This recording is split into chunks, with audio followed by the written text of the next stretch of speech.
Well, good evening, everyone, and welcome to the Owensboro Board of Commissioners Special Call Meeting, March the 16th, 2021, via video teleconference. At this time, I'd like our wonderful City Clerk, Beth Cecil, to please call the roll. Commissioner Jeff Sanford. Here. Commissioner Glenn. Here. Commissioner Caslen. Here. Mayor Pro Tem Magleiner. Here. Mayor Watson. Here. It's time I'll ask all of you to pray with me, please. O loving and gracious Father, to whom we owe everything, we come tonight, as always, asking for your guidance to do your will. Since life has the word if in it, I believe, what if? What if we lived by the 10 Commandments? What if we treated everyone with kindness, grace, and love? What if we knew how it was to walk in the shoes of the less fortunate? What if we took the book to heart? What if we could return to left and right, just being directions and not sides? What if we strive to be the best person we could be? What if when we looked in the mirror, we gave you thanks for all we have? What if there were no what ifs? We would have peace on earth, and please know we are here to serve you as always. Please join me in saying amen. Amen. Amen. Okay, we have a presentation tonight. Burger Week. Dave Kirk, visit Owensboro. Do you know anything about technology, Dave? Unmute. Do you know anything about We good to go? Dave? You guys, babe. I don't know about you guys. I'm still in a burger coma. We good to go? Guys, babe. all right. I don't know about you guys. I'm still in a burger coma.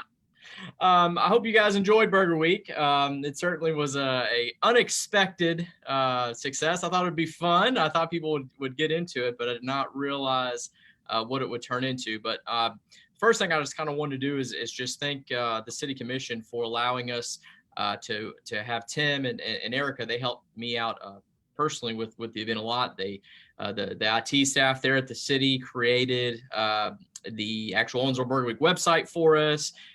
Tim knows events, and you talk about a great person, and Erica and being a right-handed person. She was very instrumental in getting all the burgers, because one of the things we had to do was the logistics. How do you get 24 hamburgers in one area to judge? And so it was a really fun event. And then, of course, Mayor Watson, of course, you and I talked a little bit about your burger experiences, and Wimpy, I believe, was the Did you ever figure out who Wimpy was? I did my research with Wimpy. He was like a cartoon, right? That ate a bunch of hamburgers, right? You give me a hamburger today and I'll pay you a quarter tomorrow. Very good. So just to recap the event again, I appreciate the City Commission support so much with it. It's a great partnership in creating a successful event. We sold 11,606 hamburgers, and by we, I mean our local restaurants here in Owensboro and Davis County, which equated to just under $70,000 in 5 days into our local restaurants on just featured hamburgers. That wasn't their sales for the week. That wasn't other stuff they sold. That was just the featured hamburger. So it was a great driver to get people out. I don't know about you guys and gals, but I think people were just kind of looking forward to something to look forward to get out. We dialed up perfect weather that week. I wish we had the control. If y'all remember, it was 65 and sunny about every day for it. And, to even sell those through Lent, I was kind of shocked that none of the restaurants decided to have a Lent option on Friday. Maybe next year, if we end up doing it the same week, which we really like that week, maybe they'll do that. It certainly didn't hurt business. It was fantastic. Just talking to some of the local restaurants, one of the reasons we wanted to create something like this, a lot of what we do is marketing and trying to bring people to Owensboro. So they don't know a lot of what we do in Owensboro, because our audience, frankly, is not just people in Owensboro very often for paid marketing. So, this was a really fun adventure, kind of share kind of our story of what we do. Certainly look forward to continuing to partnering with the city on future events. I know we're already gearing up for Hydro Fair and, of course, the air show, doing some video and stuff for Tim to help get the word out there about all the incredible things. Same with 4th of July. So really, I just wanted to kind of share the success story. Again, the restaurants, we're thrilled to have it. We've already had calls since this, when's Taco Week going to be? When's Pizza Week going to be? So, I don't want to get into we're the food business, but it certainly was a great event. We look forward to bringing you back next year. I don't know if you all saw the winner there of O'Brien's out in the county, but what a great story he had.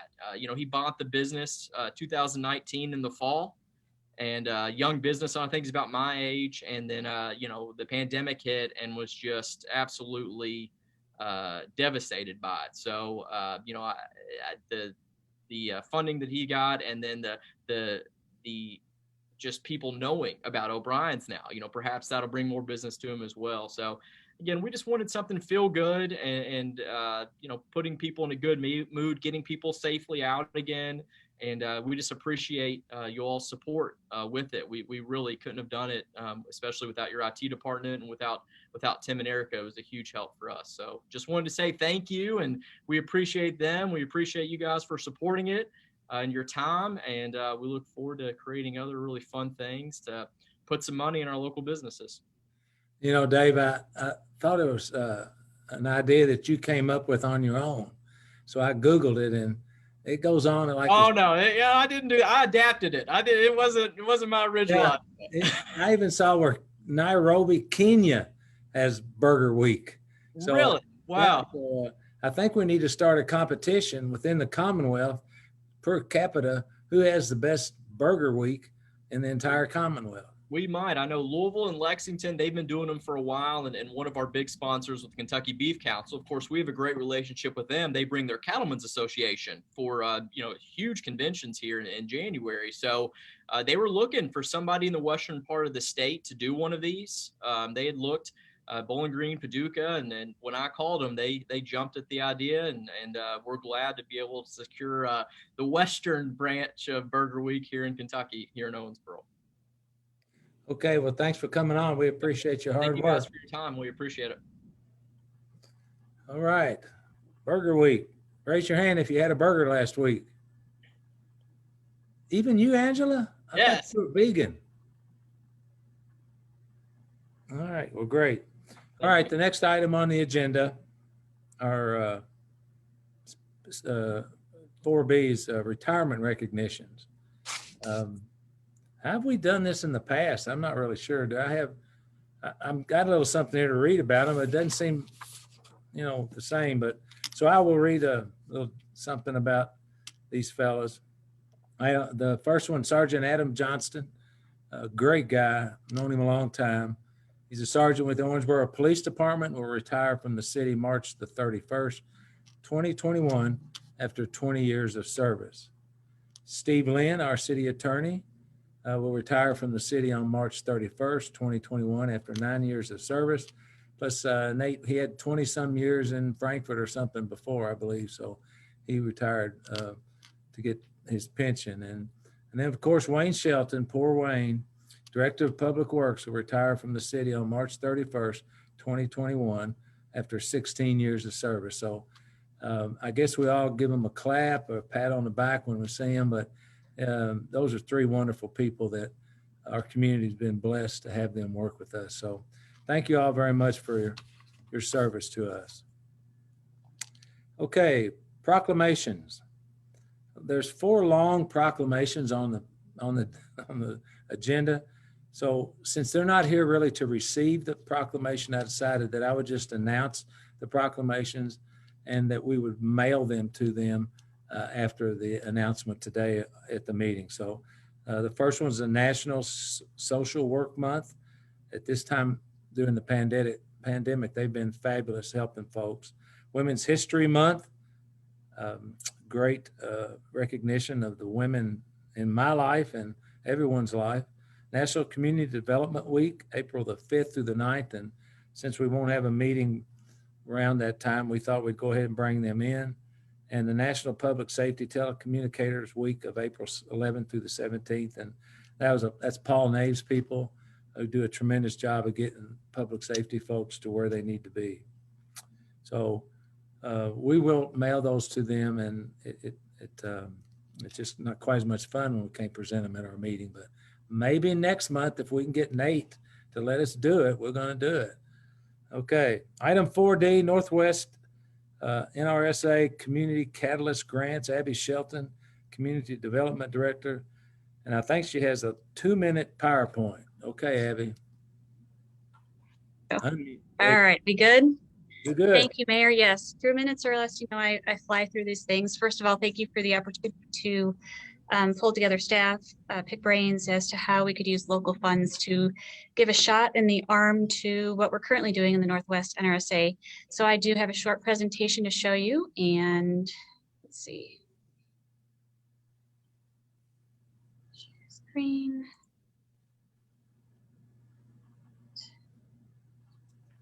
So we'll begin with, first of all, the Northwest NRSA boundaries.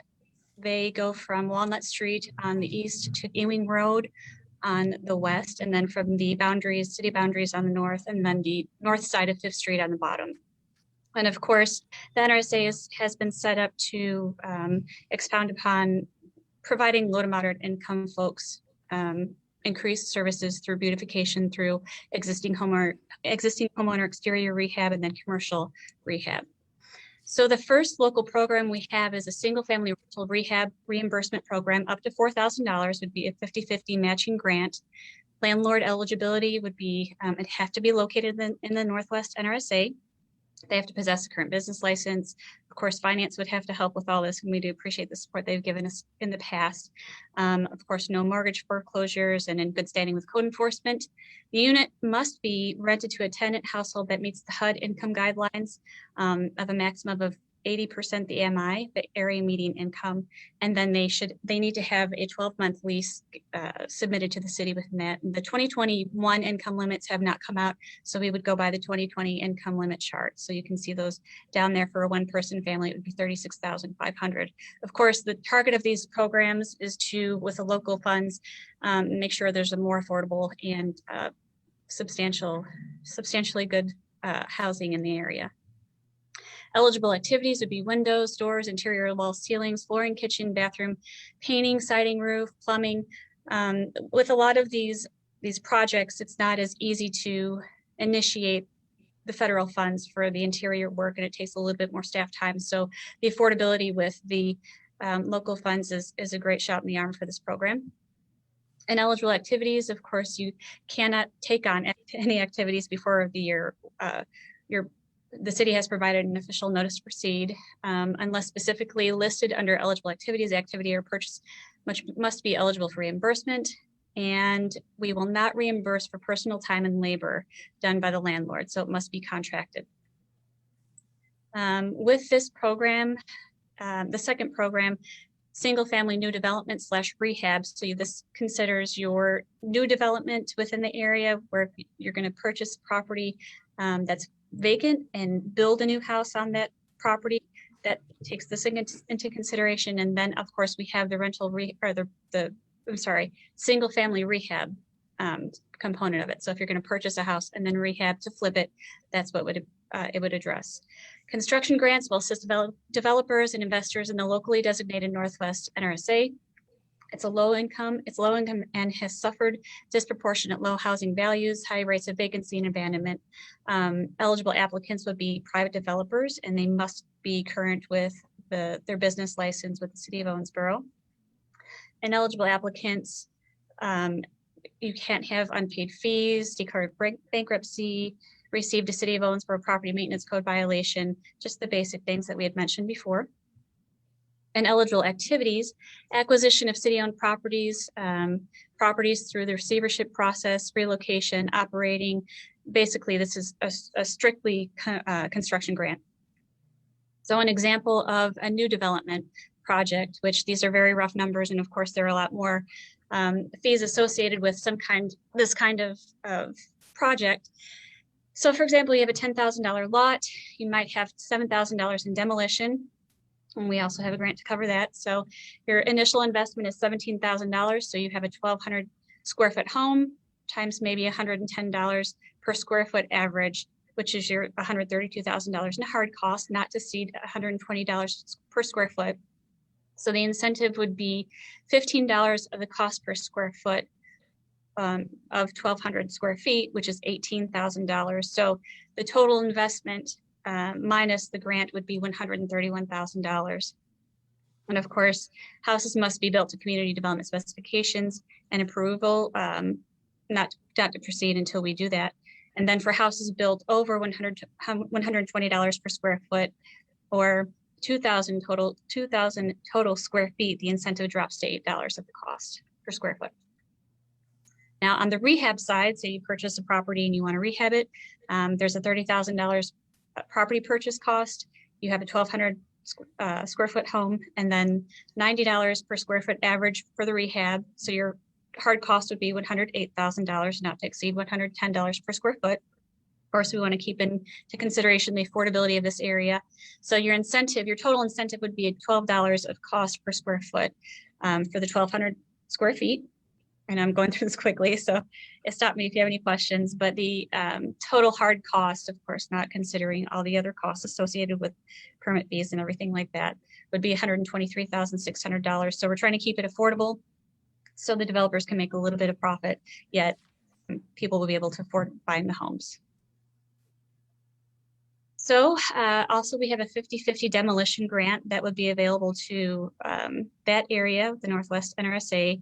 And it's a flat out, if you have a property that has either been cited or that you want to get rid of, we will pay for 50% of the cost, not to exceed $5,000. Also, we have engaged with a landscape design artist out of Paducah to give us some pricing on doing 1st and 2nd Street corridor upgrades. And we're going to do that from Poplar to Hanning, which includes, this is a rough sketch he did of a possibility for that area. Bikeway, he suggests bikeways, bike lanes, roadway runoff, putting overhead utilities in the ground, which we know is very expensive, turf, then intersection upgrades and pattern sidewalk, and other little things when we redo those streets. And this, of course, supplements the federal funds programming on my side, which we plan to put roughly 7.4 million public and private between the federal funds and the local funds. And what that entails is existing homeowner exterior rehab, developer new build, and that's of course in my project list right now until I get the go ahead from the City Commission.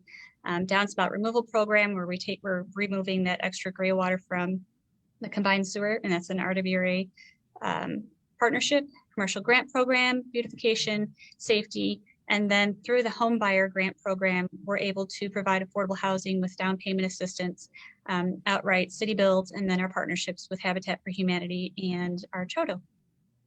So that's the local programming for your consideration. Wanted to present that to you. I appreciate it again. It's going to be a nice shot in the arm to supplement what we're doing over there already. Thank you, Ms. Shelton. You know, since we have a couple of commissioners involved, Maggie, did you tell me you wanted us to bring something up tonight? Yeah, thank you, Mayor. You're welcome. And I also want to say thanks to Abby and Nate for working on this this program, and Commissioner Sanford has really been helpful on the rehabilitation programs that the city funds are used for. So I want to thank them. You know, we've also had some conversations on how to connect people on the river to access our riverfront. We have a courtesy dock that really works good to load and unload boats. But what we don't have is a place for boaters to dock and walk right up to our riverfront so they can shop, eat at our restaurants, stay the weekend, enjoy our events at River Park, the Bluegrass Museum, Convention Center, and a lot of the other entertainment Fridays after 5. And, you know, that's what we don't have. We were just talking about it. And of course, we've had that for years at the executive end, but, you know, that's gone. So I just wanted to mention this in conversations we've had. And we're not talking about a marina. The city had visited that a few years ago. But I just wanted to kind of talk about what some of the things that we have talked about the committee and moving forward. Okay, thanks, Mag. Jeff, you have anything to add? Yeah, just briefly. we've been working on this for just a little bit, and Commissioner Maglinger makes a wonderful point. The river is at our doorstep, and bringing, with all the stuff Abby just talked about, I think it all goes together and really making this downtown is already incredible, but it's just another addition, housing, affordable housing, clean the area up,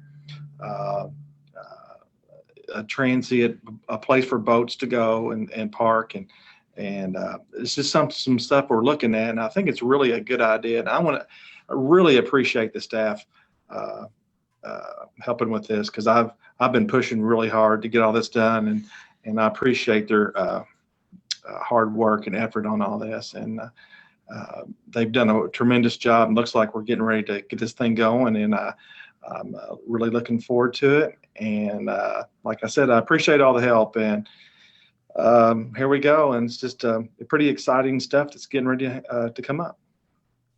Thanks. Thanks, Commissioner. Thank you, Ms. Shelton. Go home and hug your babies. Next item on the agenda will be the Owensboro Fire Department 2020 Annual Report. Chief James Howard. Now, he has a 2-minute power presentation as well. So, Chief, it's all yours, baby.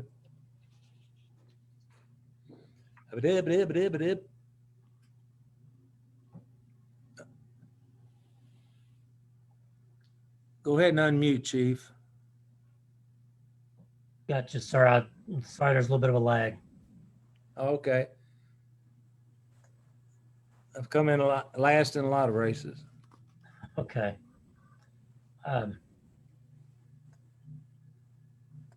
Just a moment. Okay. I'm ready if you are. Waiting on you, sir. Okay. Thank you, Honorable Mayor Watson, Mayor Pro Tem, and Commissioners for the opportunity to share the Owensboro Fire Department's annual report for the year 2020 with the viewing public. There'll be a fuller version of this report with more detail that's available on our website later in the week. Let's start with our budget. Personnel costs increased by 5% from one year to the next. Maintenance costs increased by less than 1%. Supply costs decreased by 6%. Utility costs increased by 3%. Capital budget increase was 27% because of some investments that we made over the past year. Other costs increased by about 26%. The other category includes safety costs, training, insurance, and COVID-related expenses. The total budget, you could see it's $12,170,725 for the fiscal year 2020 to 2021. That's a 6% increase from year to year. Moving on to some incident statistics. Fire stats were on par with the previous year. There were 299 fire incidents reported in 2019. It's 295 in 2020.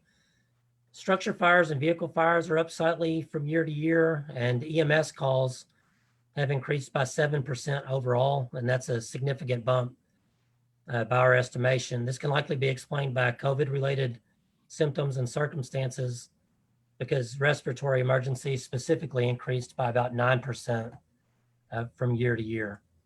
Chief, I'm sorry to interrupt. Can you share your screen with us? Oh, I thought it was shared. My apologies. Let me go back to, I'm sorry, my title slide, and then I do have the budget numbers on the next slide. I apologize for that. And all this will be available, like I said, on our website. Some of the stats, like I say, you can see the number on the bottom of the screen, 8677, the total calls. Chief, we still don't have it, sir. Oh, you do not? Yeah, Chief, I think you picked the wrong screen to share. Welcome to my world. Hold on, see, I'm having some technical difficulties here. You know how to put out a fire, though. I can say that about you. Yeah.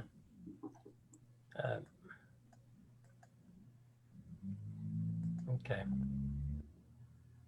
Which screen do you have now? Same one. White screen. Hey, There you go. You got it. Okay. incidents by type. Okay. I apologize. No worries. So you can see the point of this slide is you see the over 3/4 of our runs are actually EMS and rescue incidents.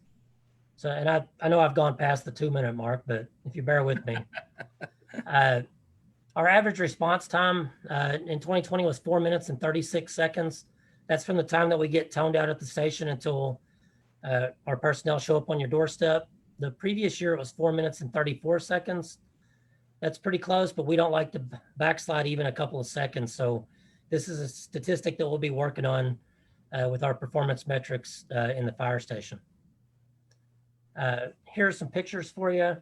This kind of shows kind of some highlights from the past year. We started out kind of upbeat with a new training class coming in and getting pinned. We bought a new fire truck, and then by March we were into COVID, and you can see had the teddy bears out, and people were trying to find new ways to stay connected, and it wasn't always easy. And then we were proud at the fire department to be part of the planning and for the spectacle that the city put on with the fireworks. We thought that was great. We did fight fire throughout the year. By our estimations, we saved over $6 million in property in the calendar year 2020. Unfortunately, we did have 2 Owensboro residents who passed away in a residential fire in November, and we mourn that loss. Training throughout the year, you can see some of the highlights from that. Includes technical rescue training that includes trench rescue, hazardous materials, and extrication training. The place where it hit us the most, we feel like, as far as COVID in the past year, was our prevention and public education. You can see we started out the year meeting with the kids that's up at Hager Preschool, and we bought our nice new fire safety trailer, and then we haven't had a chance to use it because most of our engagement with the community with prevention and public education has been virtual, and we hope that changes this year. Some of the goals that we accomplished in 2020, we continued to adapt throughout the year to the threat of COVID-19 to keep our responders safe. We did replace some high-profile equipment, including Engine 1 and our fire safety house, and also one of our boats. We completed a 2-year plan to outfit our responders with ballistic vests and helmets. And we started our first ever class of advanced EMT for OFD personnel in our bid to go on to get advanced life support licensing. Also offered advanced training with 80-hour courses, really significant training in hazardous materials and structural collapse rescue that isn't only there for our community, but also there for our neighbors in a regional response capacity. Our goals in 2021 include to continue to recover from the pandemic and to adapt our policies in our operations for that. Later in the year, we look to obtain status as advanced life support non-transport agency.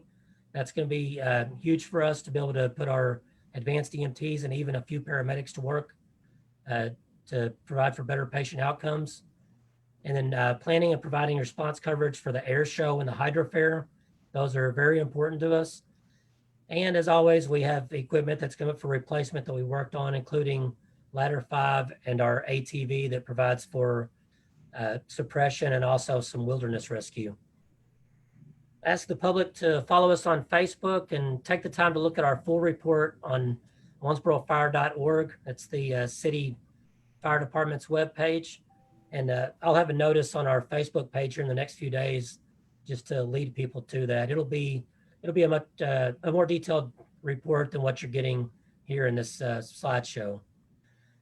Beyond that, I want to remind everybody that our application period is actually still open until Friday, March 19th. So we urge anyone who's ready to become part of a great team with us to apply, or if you know somebody that you think might be right for the job, steer them our way and we'd be glad to meet them. Meanwhile, I'll just wrap up, just kind of remind everybody, mask up when it's appropriate, wash your hands, social distance, and try to pursue a vaccine whenever it's your turn to get in line. Thank you. I'll take any questions that anybody might have.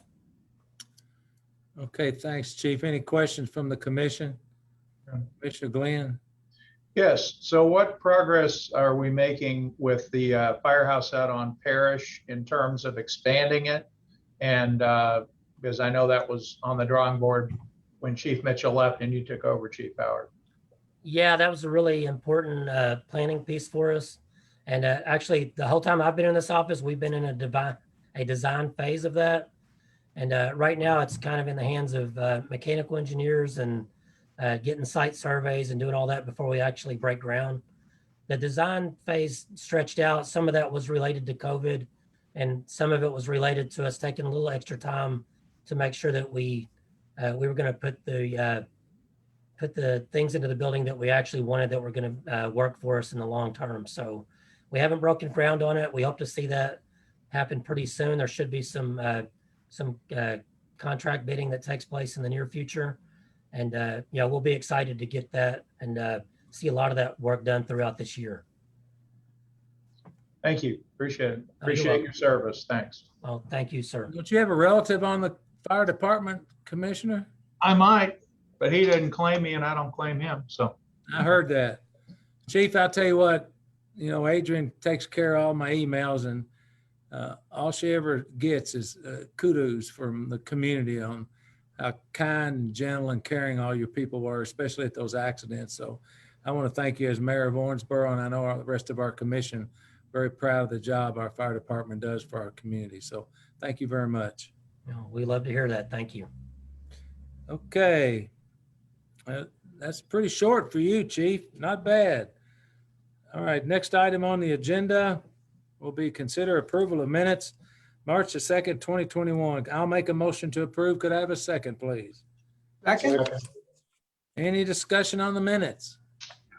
Hearing none, all in favor indicate by saying aye. aye. Aye. Opposed, motion carries. Thank you. This time, item 5B, I will ask that the commission consider these board appointments. Audubon Area Neighborhood Alliance, reappoint Peggy Kutzer to a 2-year term effective March 8th, 2021. The Davis County Industrial Development Authority Board of Directors, reappoint Nate Pagan, City Manager, to a 4-year term effective April the 10th, 2021. The Northwest Neighborhood Alliance, what we've been talking about tonight, reappoint Amber Acton, Lindsay Board, Rafe Buckner, Marshall Coleman, Sheila Crow, David Curry, David Glover, Denny Hinton, Justin Klein, 2-year terms effective April the 17th, 2021. The Shively York Neighborhood Alliance, reappoint Reggie Helm. It's been there a long time, to a 2-year term effective April the 25th, 2021. And the Wesleyan Shawnee Neighborhood Alliance, reappoint David Rudd to a 2-year term effective April the 25th, 2021. I'll make a motion to approve these appointments. Could I have a second, please? Second. Any discussion from the commission? Hearing none, all in favor indicate by saying aye. Aye.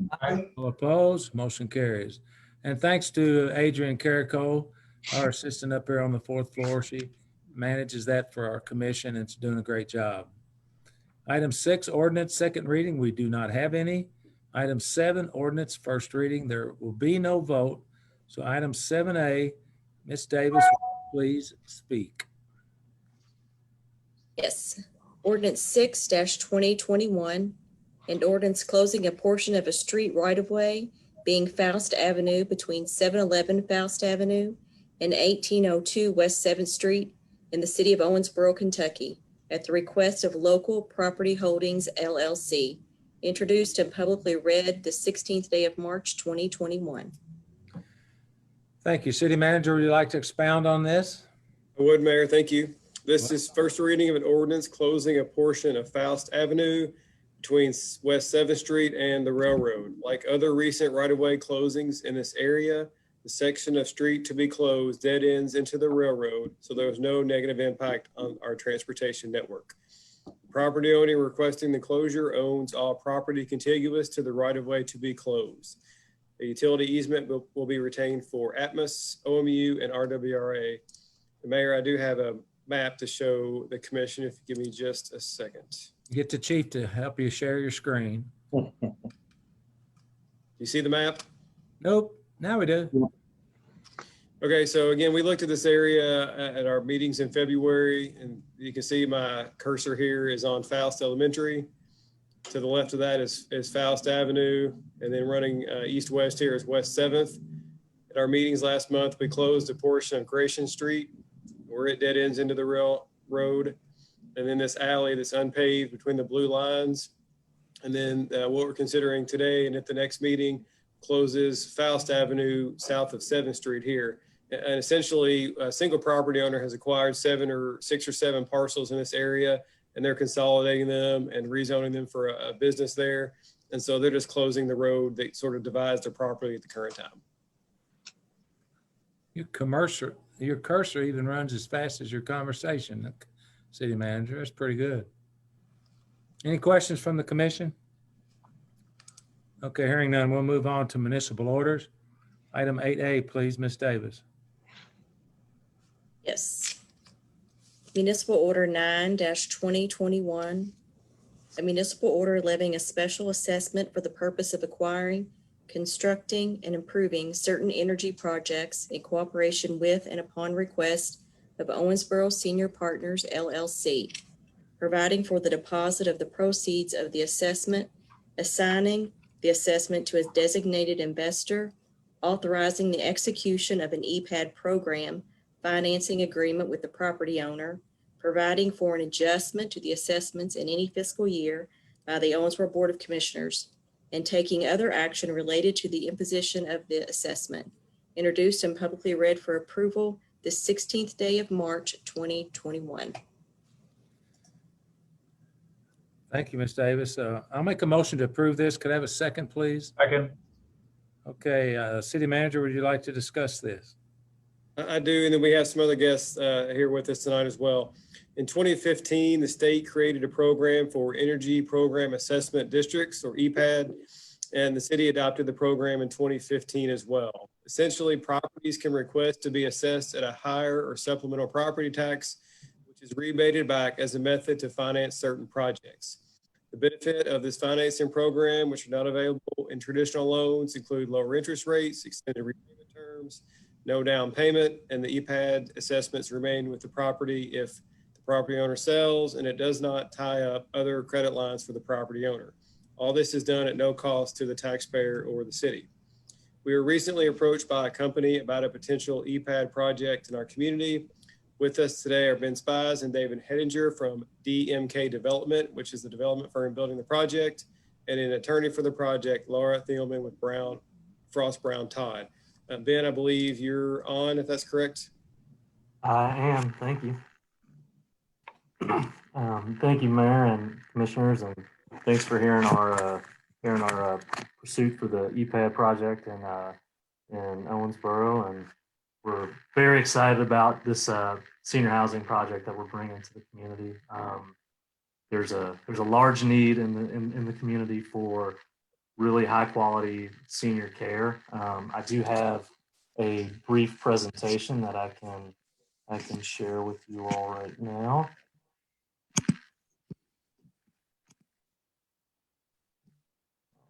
Can you see my screen?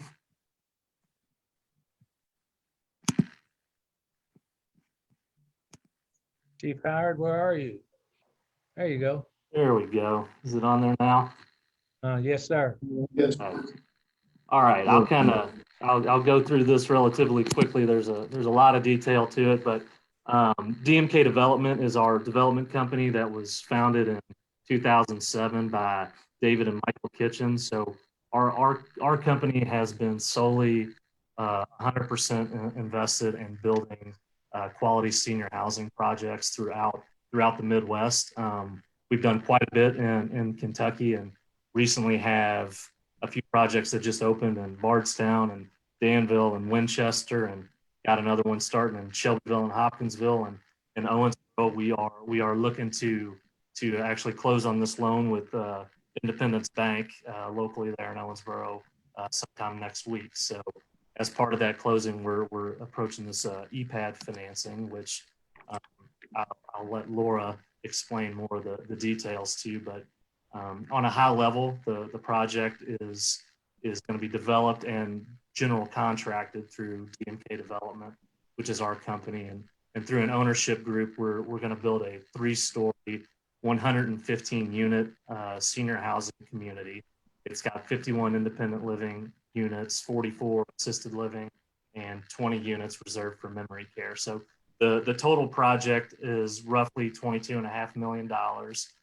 We're expecting about an 18-month construction schedule. We approached Independence Bank to get 75% of the loan, construction debt through them, and conventional construction financing. And we have an ownership group that'll bring 10% of the equity, and we have the PACE financing, which will bring the additional 15%. So as was mentioned, the PACE financing has been wonderful for the development. It's a lower interest rate. It really gives us a lot of flexibility in the overall program. It helps us to relieve some pressures that may otherwise, be only achieved through increasing rental rates to residents, or finding out different ways to kind of cut cost on other items. So it's been a wonderful tool that we've recently adopted, and actually just closed on our first Epad financing in Shelbyville, and our second one in Hopkinsville, and this will be our third. And we've done this all with Donovan Energy and Dividend Finance, and Laura's team at Frost Brown Todd. So it's been a great tool to use. We've always prided ourselves in the buildings that we build. These are beautiful communities. They have very efficient, very above code construction. So being able to capitalize on that with the PACE financing, and it's been a wonderful tool, and a good partnership with Frost Brown Todd and Donovan Energy. And I'll let Laura can explain some more of the details and fundamentals of the PACE financing, and how it relates to the assessment, and the assessment staying with the property as well. I'll give you just a few more construction points here. So we've got, like I said, it's going to be large studios and 1 and 2 bedroom apartments. There's a large dining area, restaurant style dining. It's got a small bistro bar area, fitness, courtyard. So it's really a beautiful campus that great in the fact that you can start a little more independent and kind of work through the continuum of care as our residents age. So one of the main things that we do as a general contractor, these buildings, we always refer to them as communities, because that's really what they are. They're just an extension of the community that they're in, to give these elderly residents a safe, vibrant community to live in. So one of the main things that we do as a general contractor is we do our best to source as much of the construction as we can at a local level. We find that it's better for the construction overall. You get a lot better buy-in. You don't have people traveling in, and people take a lot more ownership to the project itself. So everything about these communities are fixated to the city of Owensboro. So we'll have jobs ranging from an executive director level down to our nursing staff, dining staff, care providers, activities directors. So, overall, we're anticipating, once the building reaches close to its stabilization, roughly $1.5 million in annual direct salaries associated with the project. The overall construction during that 18-month window is roughly $15 million, resulting in approximately 80 direct construction jobs and 70 indirect jobs, whether it's through purchasing materials and stuff of that nature. So these projects are really fantastic for the local community, provide a lot of incentives, a lot of high-paying jobs, a lot of needed jobs, and it's a demographic that continues to grow. There's a monumental demographic shift in the United States, and Owensboro's no exception to that. This is just a quick chart here. In 2014, you had 46 million people in the country aged 65 and over. By the year 2060, that's going to double to 98 million. So you've got this huge shift in the population that's going into more of a senior stage that, you know, once you get roughly our community, I would say the average age is probably around 80 to 82 years old. So once you start getting up into that age, we provide a safe, like I said, vibrant community that offers the assistance that some of our residents need. We did go through, and I won't go through all the detail in this, but we've done third-party market studies, every one of the market studies, and this includes the new proposed Cedarhurst Assisted Living, which is over there by the new hospital. I believe it's probably at this point getting close to opening up. So all of our studies show that the demand, even with that new community, is plentiful, to say the least, and more than likely very conservative on what we're showing. So the whole unit mix that we have no doubt that there's going to be more than enough demand that's going to be met with this project. And the main thing that we pride ourselves on is our partnerships. So DMK and my company, we build the communities, but the real heavy lifting is done in the operations and the day-to-day operation and taking care of our elderly residents there. So we've contracted with Trilogy Health Services out of Louisville. Trilogy is one of the premier senior housing providers in all of the Midwest. So they've got over 111 communities at this point, serving more than 10,000 elderly residents and employing over 14,000 people as a company. So this is a well-established, it's very, very strong operator, and they've made their mark, and they do what they do the best based on care to their residents. So it's really driven by the fact that they take all of their pride in the care that they provide, and they just do, in our opinion, and we work with many different operators, these are premier people when it comes to caring for elderly residents. And some of their certifications will do nothing but kind of help solidify that point. They've got, and then like I said, DMK, we've been around since 2007, solely focused on senior housing.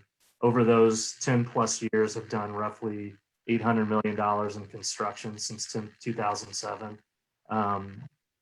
We've never had a project that didn't get completed. This is kind of our bread and butter, and we stick to what we know, which is senior housing. Here's a quick rendering of the building. It is a 3-story building. That's kind of hard to see, I know, but we've got it laid out in such a way where you've got your independent living residents and assisted living and memory care situated in around a common, I'll call it the common area of the entire building. It's got your kitchen and your dining room and your bistro and your courtyard area. So, and all your fitness centers, and there's an entertainment center as well in the community. It's got a very large courtyard with some outdoor dining as well. 3-story. Here's a few renderings if you're able to see those. So just really beautifully landscaped. It's a phenomenal product. Balconies, just a wonderful project that we're really proud of and really excited to get started. So that's the end of my presentation. If there's any questions. I have a question for you. When you start doing your building and you use subs, are you going to use local guys? Is that kind Absolutely. We do. We go out and we do our best to make sure this is as local as possible, especially from the construction standpoint. We try to pull as many people from, I'll call it like a 50-mile radius in and around Owensboro. That's kind of where we like to start. Every once in a while, we'll have to pull somebody kind of out, and we'll call it more of a secondary market, but we try to get the lion's share is right there as local as possible. I've got a question. Do you also offer that to the union companies in the area? Yes, we do. I don't think that when we're out bidding these projects, we don't we don't necessarily say that there's no union allowed or anything like that. It really boils down to what the overall price is. We do try to make these as cost effective as possible, because again, it boils down to then what you charge the resident. If the building gets too expensive, then you've got to charge more in rent. So when we're looking at a sub, it's going to be based on, one, their references, their ability to do a job of that size, and then just how does the bid compare to anybody else that we've received a bid from. But we've definitely used union companies before. I don't know off the top of my head if who all is bidded that would be union on this job, though. Okay. Okay, thank you very much. Anything from council, from Fraus, Brown, and Todd? Hi. Yeah, hi, everyone. My name's Laura Thielman. Thanks to Nate for that introduction. And I want to give a big shout out before I get started to Angela. She and I have worked together over the last few weeks trying to get this in front of you all tonight, and I really do appreciate her help. So in a nutshell, back in 2015, the state of Kentucky authorized Epad financing, and Kentucky is now one of 37, I think, states that authorize this type of lending opportunities for developers like Ben and Dmk. In the same year, in 2015, Owensboro was very progressive for a lot of Kentucky areas and adopted the legislation locally. And that's something that the city had to do if you all wanted to offer this type of economic development incentive to developers. And the municipal order that we have on the agenda tonight essentially does what Nate suggested that it does. DMK has submitted to the city an application that describes the project, describes what they're going to do, and meets the various requirements under the statute. You all are in this municipal order accepting that application and agreeing to add a levy on the property to levy the assessment and to collect the assessment every year when you collect ad valorem taxes on the site. That will be a levy from 2022 to 2046 over a 25-year period. That notice of assessment will run with the land and be filed and recorded when, assuming that you all agree to move forward with this, and when the financing is ready to be closed and fully funded. The municipal order commits the city to, once you all receive this EPAD assessment annually, to return it to the lender. And you have 45 days to do that upon receipt. The application and the process that the city set up related to EPAD financings allows you all to collect a fee every year in order to cover all of your services. And under the formula that's been set up by the city of Owensboro, $1,418 will be collected every year over and above the assessment to take care of any fees, expenses, any charges related to your all's time. And so that's what this municipal order covers. Like I said, it follows the statute and it follows the requirements of the program that you all adopted back in 2015. So that sums it up. Thank you very much. We appreciate it. Yeah, you're welcome. May I ask a question? Any other comments from the commission? My question is this, and this may not be easy for you guys to answer because you're on the construction side, you're not on the management side because Trilogy is managing this, but you own a couple of other facilities, Hopkins and Hopkinsville. How have you handled the COVID situation and flu epidemic situations with the way the building is designed or the procedures that you engage in? Because as you know, seniors were hit extremely hard by COVID and they always get hit hard predominantly by flu. So is there anything in the design of the building or the way the building's managed to address that? So yes, definitely. It's I wouldn't say it's as much in the design. It's more in the safety protocols that Trilogy has put in place. So when they were in the midst of the pandemic, and And also they've had a really, really high turnout overall in terms of their seniors getting vaccinated. So their positivity rates have come down by huge margins over the last couple months, which is great because they did have several facilities that got hit pretty hard. But what they have done is they've actually partnered with 3M out of Minnesota. It's a very large company, and procuring some of their PPE, but they came up with a program called Safety Shield, which it more or less it dissects the community into certain parts. So if you do have a resident that tests positive, they have what they call a red zone, and they more or less keep that part of the building open for quarantining. So anybody that goes over there, they're under full quarantine. Anybody on the other side of the building, you can't mix between the two. So it's more how they have handled it internally and how they've managed their staff and where they are putting residents who are in quarantine. The other thing too is their visitor protocol. It's it's difficult to just walk into the building. It's nearly impossible now just to walk in. So there is a full screening process. Since the governor has raised some restrictions on visitation in senior communities because of the turnout with the vaccines. So that's great that we're allowing more people into the building. But the protocols that Trilogy has in place are very extensive, and they've managed it very well because Trilogy, for most of their buildings, they have a large sector of their business that's skilled nursing, and that's probably your highest acute elderly resident. So they've gone above and beyond, in my opinion, of how they've set up and how they have handled the overall pandemic, and have just done a really remarkable job, and are now throughout their whole community, or their whole company of 110 plus communities now on the rebound of getting more occupancy and people being comfortable and coming into the building. Thank you. Mhm.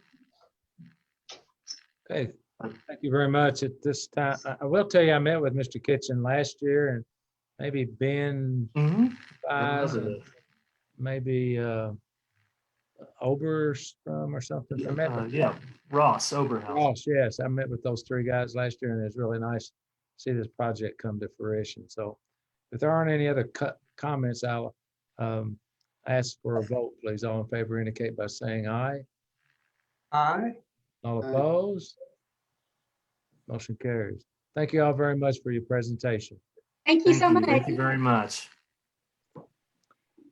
Okay, next item on the agenda is 8B.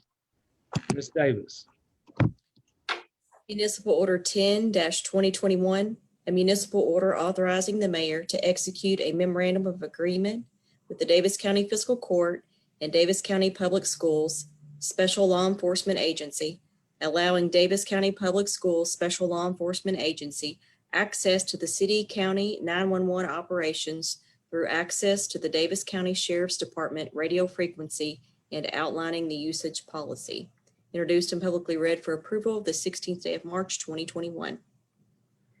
Thank you, Ms. Davis. I'll make a motion to approve. Could I have a second, please? Second. City Manager. Yes, Mayor. Thank you. At the February 2nd Board of Commissioners meeting, you approved one agreement related to Davis County Public Schools' new school law enforcement officers. This municipal order approves another agreement for the rollout of the DCPS Law Enforcement Department. This agreement is related to their use of our dispatch center. Currently, the city and county fund dispatch in proportion to each jurisdiction's call volume. The agreement for your consideration today has DCPS fund the system at either 1% of the cost or based on its actual call volume, which is greater. Thank you. Any other discussion from the commission? Okay, hearing none, all in favor indicate by saying aye. Aye. Aye. All opposed, motion carries. Thank you. All right, we'll go to city manager items. Mr. Pagan. Yes, Angela Waniger will present the financial report ending January 31st. Ms. Waniger, Ms. Tesla.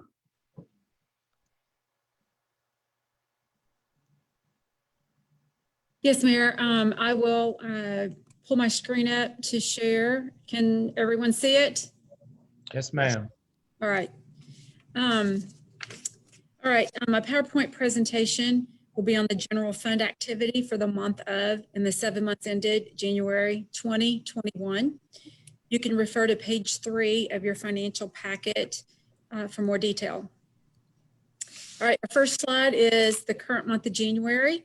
Our actual revenues at $5,397,000 were higher than budgeted revenues of $4,890,051. The $506,948 variance is primarily due to receipt of CARES Act funding, partially offset by timing and insurance premium license fees.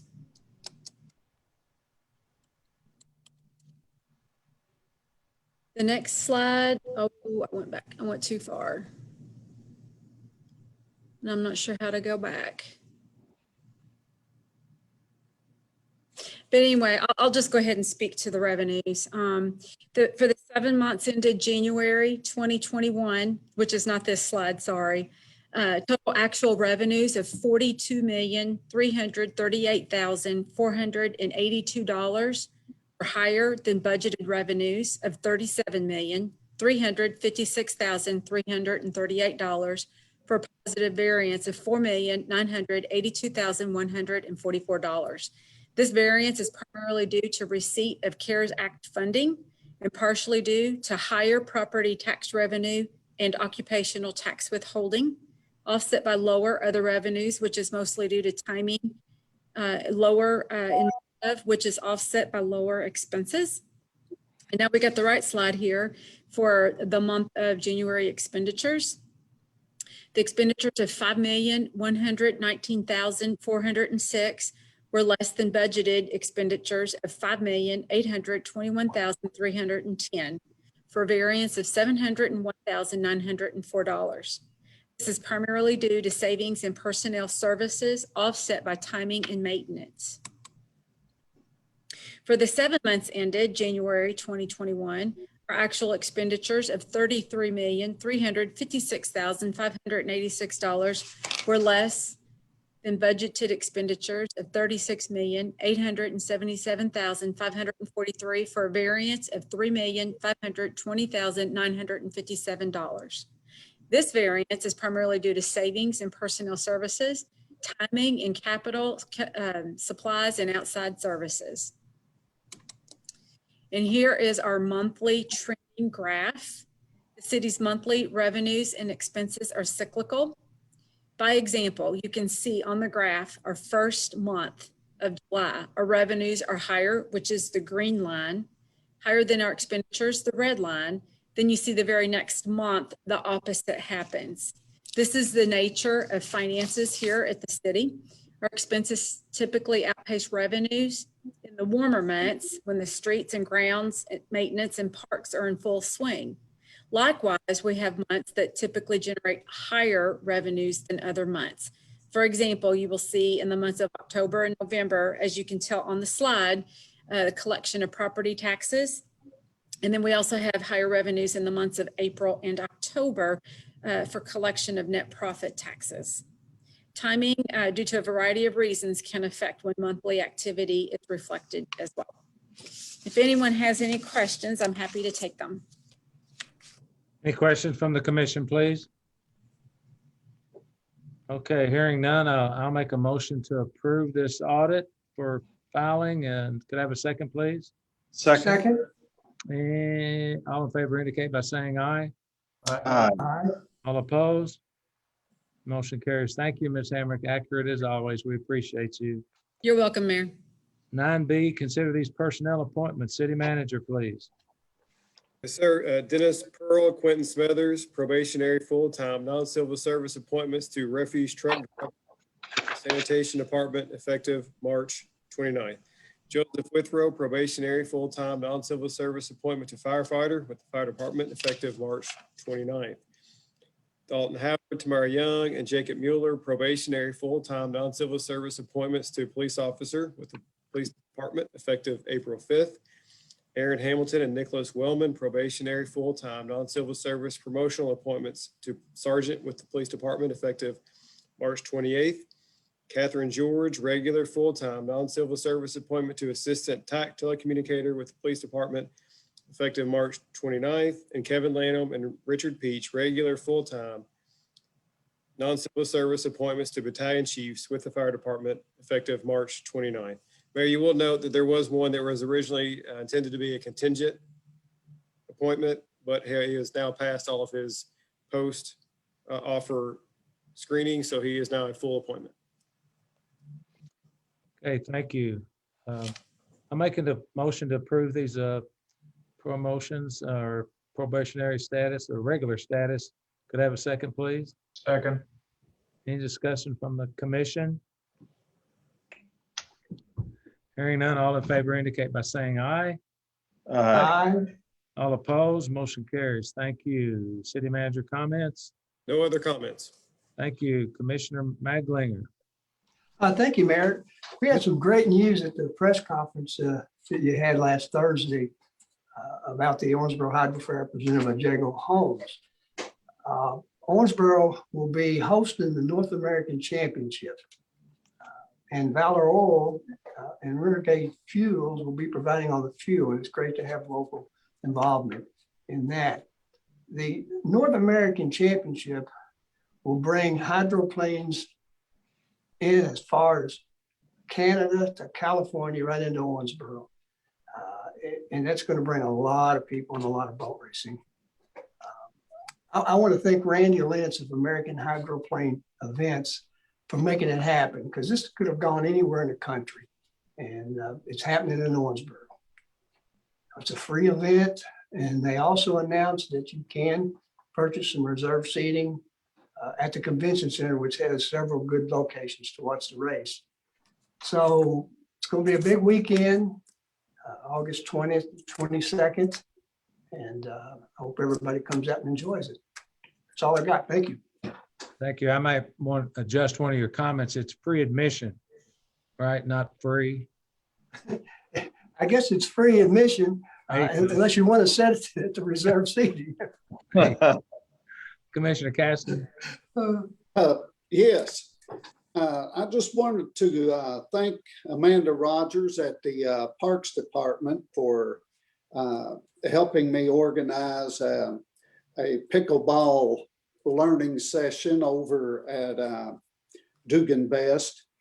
Also, she's helped to put temporary stripes on Kendall Perkins Park and Dugan Best outdoor tennis courts, both of them, and convert them into temporary pickleball courts so that the children in those communities and anywhere from around the city can go to those parks and go ahead and be active outdoors and play some pickleball. And anyway, just wanted to thank her. And also they had a training session the past 2 weekends for the youth. I believe it's ages 10 through 14 down at Dugan Best.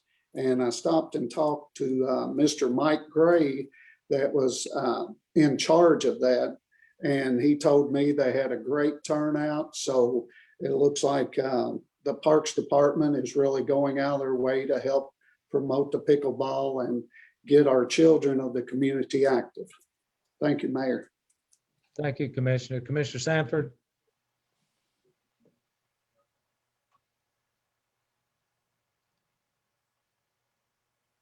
How about Commissioner Glenn?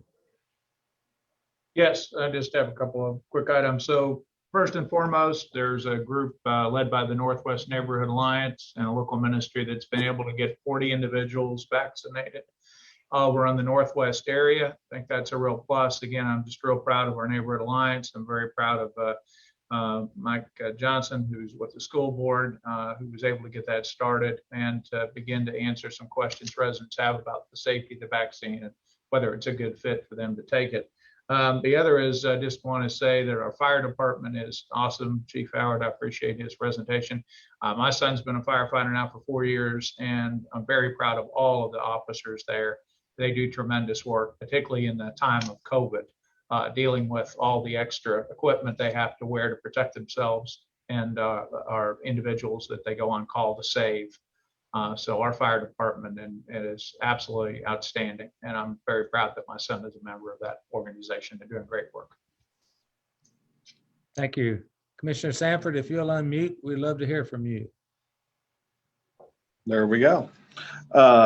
Just to piggyback on Commissioner Glenn, let's get vaccinated. Let's wear a mask. The numbers are getting better, but I think we got to keep on pushing so we can get back to some sort of normalcy. Things look better, but let's keep on pushing. And that's all I have, Mayor. Thank you. I have a couple of things I'd like to share with you. I've spent every time the Kentucky legislature's in session, it seems like the phone never stops ringing, and I spend an inordinate amount of time trying to work with the family court issue and other issues that are going on in our community. And I want to thank Senator Matt Caslin, Suzanne Miles. She's a Republican caucus chair. DJ Johnston, it's great to have him back because he calls me all the time and lets me know what could affect our community. And obviously Representative Gooch, who's in charge, his forte is minerals and which aided and helped with the gas issues that were going on in the legislature. But our group, as a group, is very powerful. They're strong in Frankfort, and they really do a great job for our community. And anytime you see them, you can just thank them for their help. So they did a great job, and it's been horrible. They had to snow, they had to postpone it a week. There's a lot of things going on, but they really served us well. So I just want to share that with you. The last thing I want to talk about is what went on at the meeting at the Neblett Center. And I'm going to read this. It was in the Neblett Center in honor of Black History Month in partnership with Owensboro Black Expo and the Neighborhood Alliance, hosted a virtual home buying empowerment forum last month. The panel featured a group of Black community members and leaders whose goal was to educate the community about the benefits of home ownership and the skills to achieve personal financial security. During this event, the panelists were attacked repeatedly with racial slurs and other offensive speech by some of the viewers. When the public comment section was turned off, offenders continued to send racial slurs directly to the panelists through the question and answer section. I call these people cowards, and we don't have, that doesn't need to happen in our community. And very, very disgusting that happened when they at the Neblett Center when they were trying to do a really good thing to help people in that community with home buyership and the skills it takes to achieve personal financial security. So if any of them would like to come and see me face to face, I'd be glad to talk to them, but they're cowards in my view. Thank you. Okay, Miss Davis. Yes, sir. I'm gonna try this. You correct me when I make a mistake, okay? Right now, we're on Zoom, but we need to go into motion to enter into a closed session under KRS 61-.8101B to discuss a property acquisition. I make a motion to enter into closed session. Could I have a second, please? Second. Thank you. At this time, we're gonna stop streaming and we'll begin streaming again to actually adjourn this meeting. Is that correct, Ms. Davis? Yes, after you take a vote to go into the closed session. Yeah, I was going to do that. I just seen if you were paying attention. Can I have a vote to go into closed session? All in favor indicate by saying aye. Aye. Aye. Okay, we will move